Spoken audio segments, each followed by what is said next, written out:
Bowl season is almost over. There's still, of course, the national championship game to be played. But I wanted to take a look at some of the top winners and losers from the 2022/2021 college football bowl season as it relates to the NFL draft.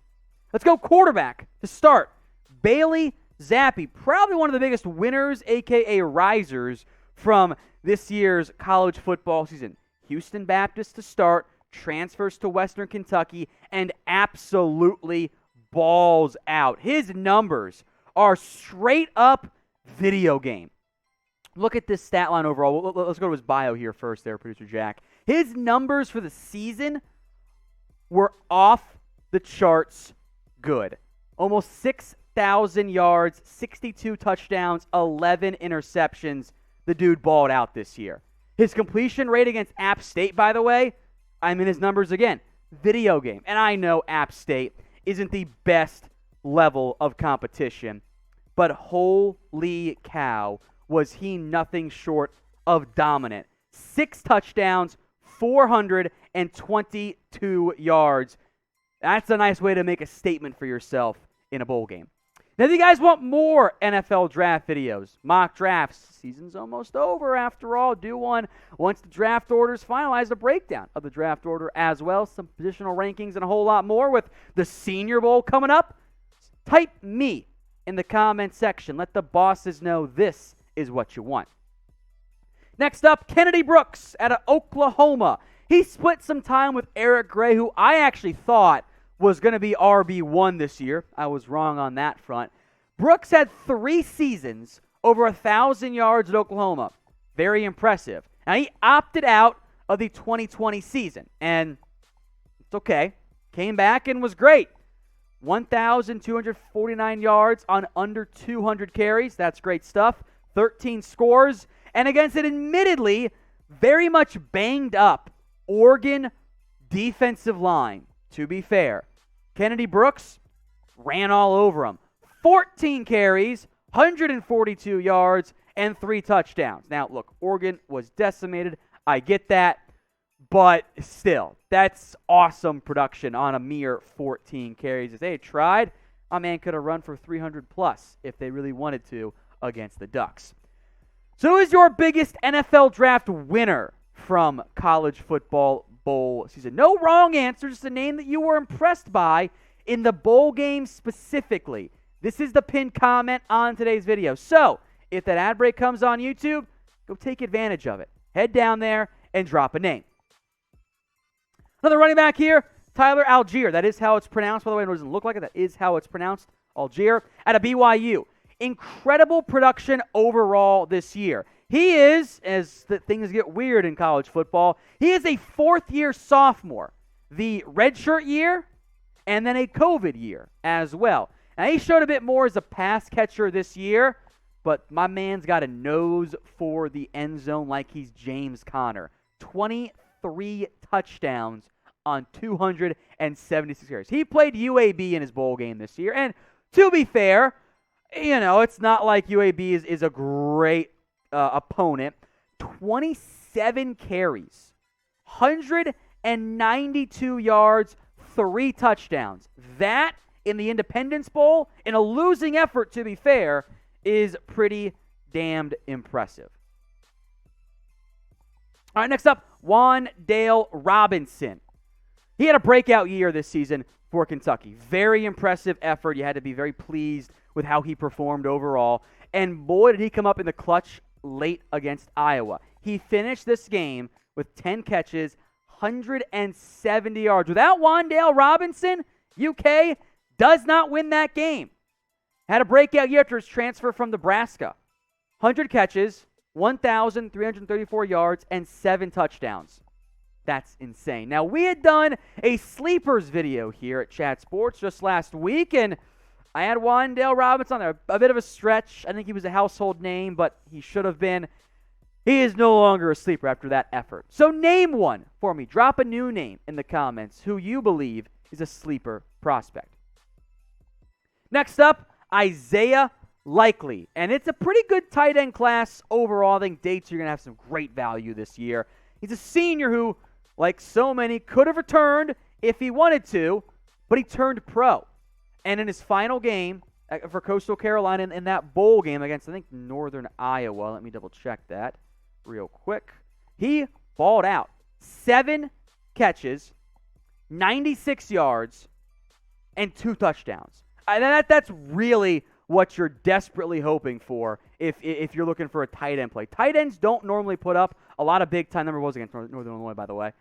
I likely almost had 1,000 yards this year.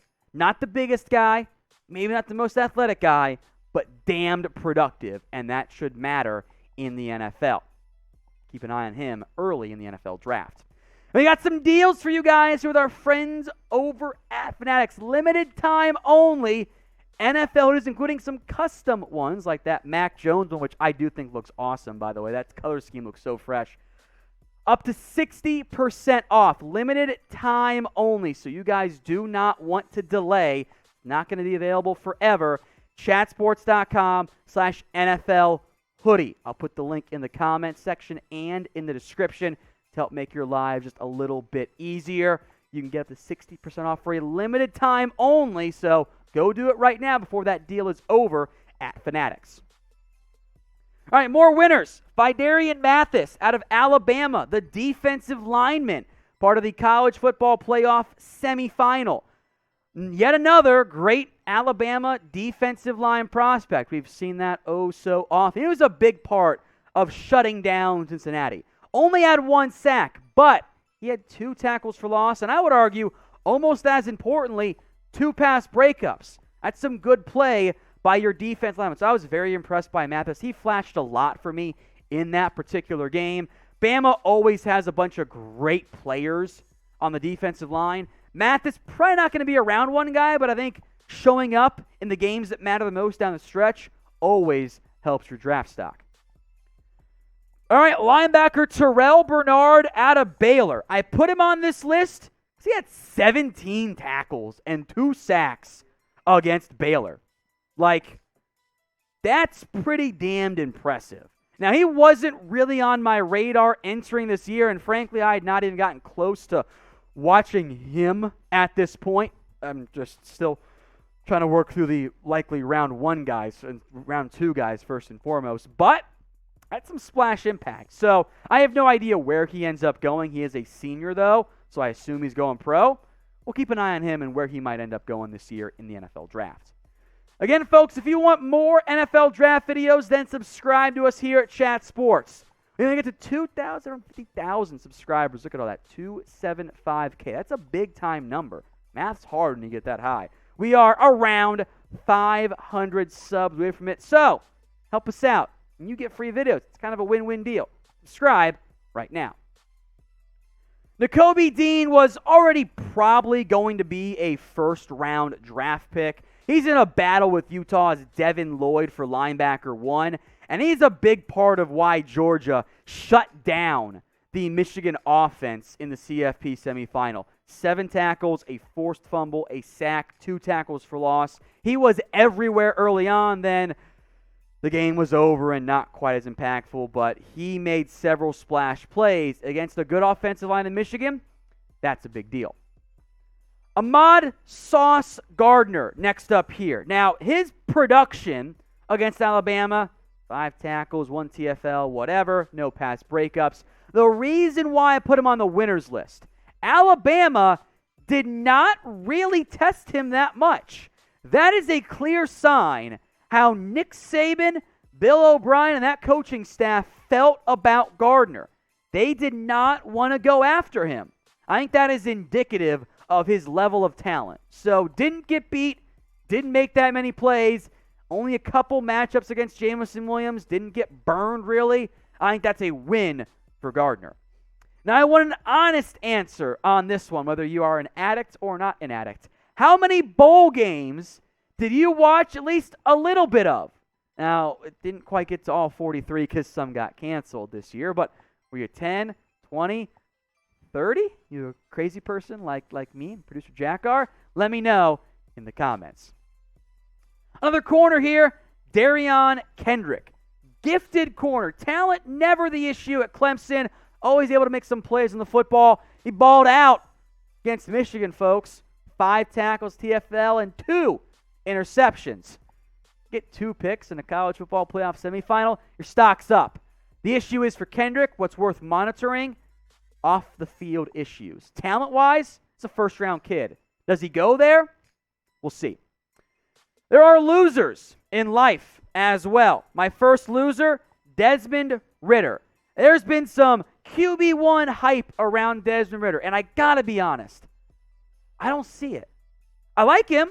I think he's got a minimum quality floor as a backup QB, but he had a chance to show he could be quarterback 1 against Alabama. And in a game plan that admittedly was not the best, he wasn't good.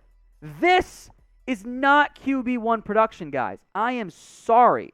And I think he can still be an early round pick. I did see some great throws. He threaded the needle quite a few times against Alabama, but even though you are on a much lesser team than for Cincinnati than you are against Alabama, you've got to play better. 4.5 yards per attempt. You go 17 of 32. That's not it. That was not what Desmond Ridder needed to have to boost his draft stock. So who is your number 1 QB prospect? Is it Malik Willis, Desmond Ridder, Carson Strong, Kenny Pickett, Matt Corral, who we'll get to, by the way? Drop a name for me in the comments. Theme continues here.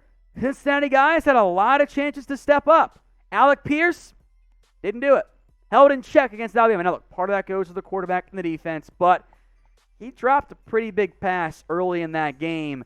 2 catches, 17 yards. He wasn't their leading receiver.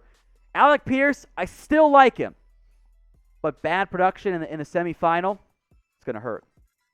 All right, Matt Corral, a loser, and also why players opt out. Now, thankfully, it sounds like Matt Corral, only an ankle sprain, but I'm actually kind of concerned about his durability because he's been banged up a lot this year.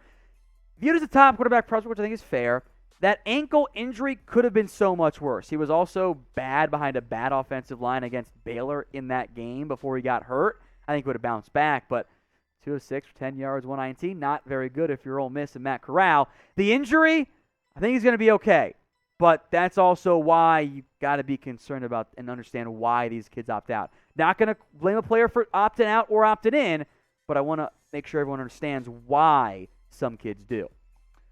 Who is your biggest NFL draft loser from bowl season? Maybe it's a name I didn't mention. I'm asking you guys to be a hater now for me in the comments section. Let me know who you think it is. All right, Ty Chandler, next up here out of UNC, originally a Tennessee player, transferred to the North Carolina Tar Heels. Had a better year overall with UNC, and you could include Sam Howell here, but I didn't want to do 3 quarterbacks. Same with Brock Purdy, who sucks. 9 carries, 29 yards, and still not that much impact in the passing game. That's a red flag. I'm now grouping the Michigan defense together here. And I saw the social media stuff about Aidan Hutchinson. And how, oh, he sucked. Yeah, not really, though. Georgia's game plan was designed to stop Hutchinson. And they did it. He was doubled constantly, ran away from, designed to not make an impact. Credit to Georgia being able to do what Ohio State could not, what Iowa could not, what Penn State could not. They did a good job of stopping Hutchinson. And you would have hoped for more, admittedly, out of a potential number 1 overall pick. But my real loser here is David Ojabo. Where the hell was he in that game? If Hutchinson, as he was getting doubled and chipped and everything constantly, Ojabo's got to step up. He was a non-factor in that game. That is a problem. So Ojabo, who I like, didn't show up in the biggest game of his life. No stats. Can't always box score scout. To be fair, you don't want to, but he was the real problem, I think, along that Michigan edge rushing unit for an entire defense that got its teeth kicked in against Georgia.